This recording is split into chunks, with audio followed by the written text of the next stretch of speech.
대통령 별의 순간 대운 찾는 법 170번째 챕터 이야기입니다. 사회의 의미. 업에는 인과의 이법이라는 합리성의 한 면이 있다. 그런데 이 합리성은 인간을 우주에 존재하는 만물 가운데 하나로 파악한 경우의 업이다. 인간으로서의 존재에는 다른 무기물적인 존재와 다른 일면이 있다. 인륜사회라 일컬어지고 있는 바가 그것인데, 인륜적 사회를 떠나 개적 존재로서 인간을 생각한다는 것은 있을 수 없다. 인간은 다른 제 존재와 달라서 자신의 외부에서 우선 대상을 인식한다. 단순히 대상을 수긍적으로 인식하는 것이 아니라 다시 나아가 대상을 자기와의 관계에서 파악하고 대상에 대하여 능동적으로 관여해 나간다. 말하자면 대상을 경험해 나아가는 것이다. 인간이란 대상을 보면서 심리적 생활을 체험하고 있는 자라고 정의할 수가 있을 것이다. 인간은 대상과 자기와의 접합적인 현상에 불과하다. 무수한 복합적인 현상이 집합되어 거기서 인륜사회가 현출한다. 인륜사회는 현상의 복수적 연계라고 할 수 있을 것이다. 그러면 복합적 현상은 어떻게 하여 현출하였는가? 우선 여기서 생각할 수 있는 것은 인간관계를 그들이 갖는다고 하는 것이다. 그렇게 인과의 이법을 생각하는 것, 또 그 자체가 업의 힘에 의한다고 말하지 않으면 아니 된다. 왜냐하면 인과의 이법도 업이 지닌 일면이기 때문이다. 인과의 이법은 1인 1과의 관계라 바꾸어 말할 수도 있다. 그런데 불교가 강조하고 있는 것은 업의 다른 일면이다. 그것을 1인 1과에 대하여 다인 다과의 이법이라고 한다.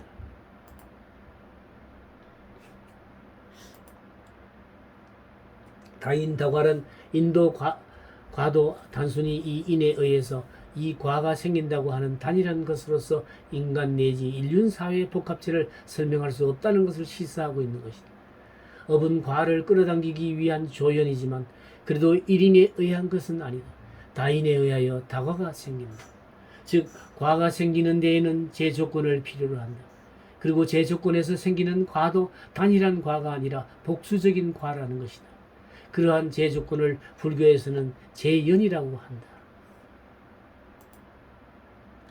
연이란 과를 끌어당기기 위해서 과를 향해서 나아간다고 하는 어원인데, 불교의 업론은 이러한 발상을 중요시한다. 여기에 대하여 인과의 이법이라 할 수 있는 경우에 이는 생긴다고 하는 의미이다. 엄밀하게는 양자는 구별해야 하지만 현대 일상어로는 양자를 구별하지 않고 인도, 연도 동일시한다.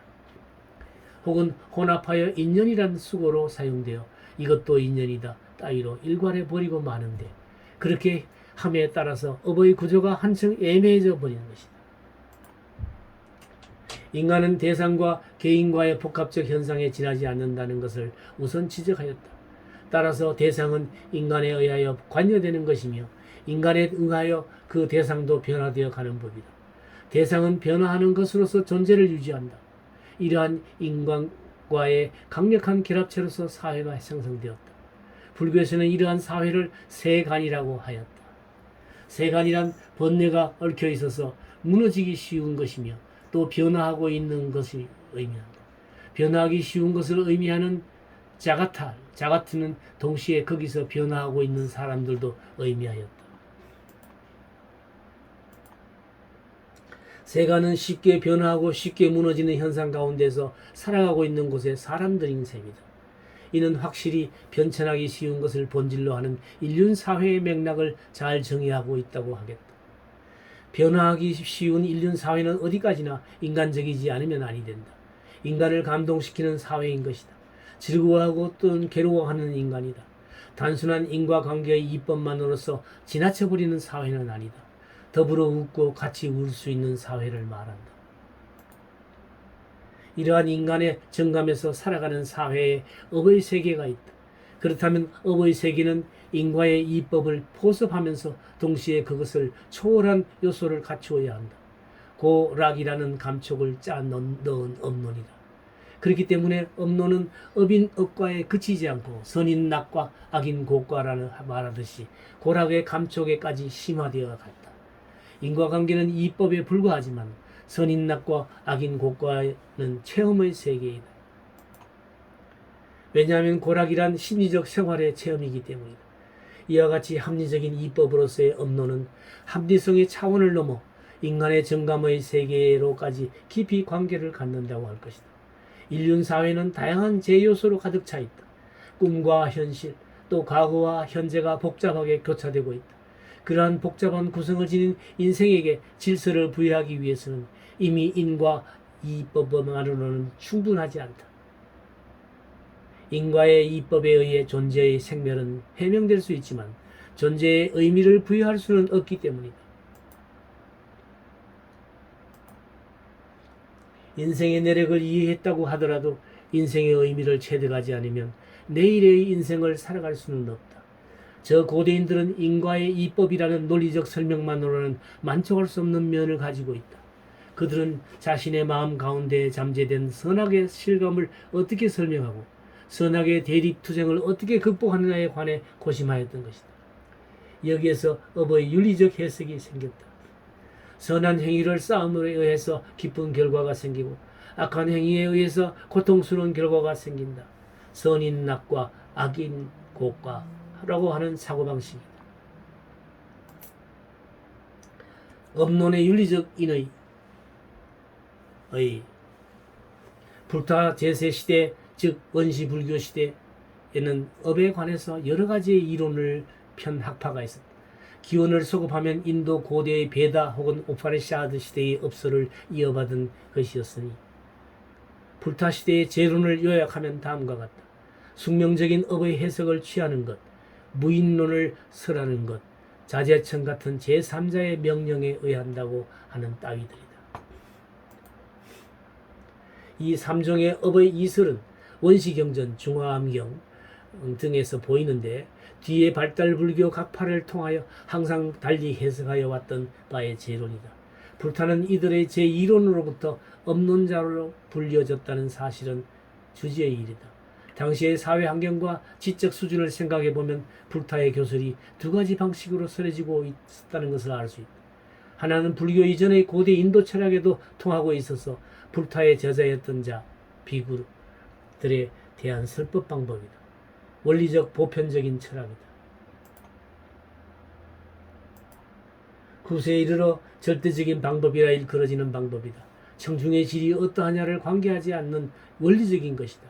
업의 인과성이라든가 혹은 또 업과 무아론의 관계, 자연계와 업과의 관계 등의 사변적 고구는 불타의 제세 시대에도 보여지는데 불타의 멸후 마침내 이 방법이 불제자들 사이에 논의가 되었던 것이다. 다른 하나는 상대적인 방법이다. 이것은 상대의 능력에 따라 설해지는 방법이다. 요즘 말로 하면 카운셀링에 해당하는 것이다. 대기설법.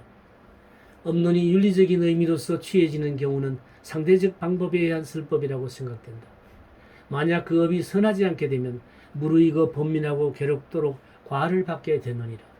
이에 반하여 만약 그 업이 선하게 되면 무르익어 번민하지 않고 기쁘도록 그 과를 받게 되느니라. 선업을 싸움에 의해 받는 결과는 낙이고 악업이면 고라고 말하는 것이다. 원리적으로 말하면 선업에는 선과 악업에는 악과인 것이다. 그러나 이러한 과정의 강조는 절대적인 보편성을 갖고 있는 것이다. 즉 절대적 방법에 의한 설법이다. 그러나 구체적인 생활을 보내는 대중에게는 추상적인 진리에 지나지 않는다. 그 때문에 대중에게도 또 생생한 인간 생활 속에서 살아가고 있는 사람들에게도 가장 구체적인 체험은 고통과 기쁨이다. 상대적 방법이 있을 뿐이다. 선과는 낙과이며 악과는 고가로서 고락이 있는 생생한 체험을 가지고 이야기될 뿐이다. 도덕적 선악은 이러이러하여야 한다든가 또는 이러이러해서는 안 된다는 것을 의미한다. 다시 말하면 도덕적 선악은 당위, 부당위를 뜻한다. 그렇다면 선악은 추상적인 것이 되어 고락의 경험에서 아주 독립되고 말 것이다. 그것만이 아니다. 당위, 부당위는 명령의 형태를 취함으로 자제천이나 신이라든가 하는 절대자를 예상하게 된다. 즉 신 내지 자제천이 명령하는 법칙에 합치할 때에는 선이고 배반할 때에는 악이 되고 만다. 그런데 불교에서의 업사상은 자기 밖에 어떠한 절대자의 존재를 인정하지 않는다. 때문에 불교에 따르면 자기의 업은 스스로의 의지에 의해 지어진 것이며 신이 정한 법칙에 의하거나 신의 명령에 의한 것이 결코 아니라고 한다. 자신이 지은 업은 자기의 손으로 그 열매를 거두어 들이지 않을 수 없다. 자업자득이라는 것이다. 여기서 불교적 업론의 주체성을 찾아볼 수 있는 것이다. 윤리의 세계란 분명히 주체적 인륜의 세계를 의미할 것이다.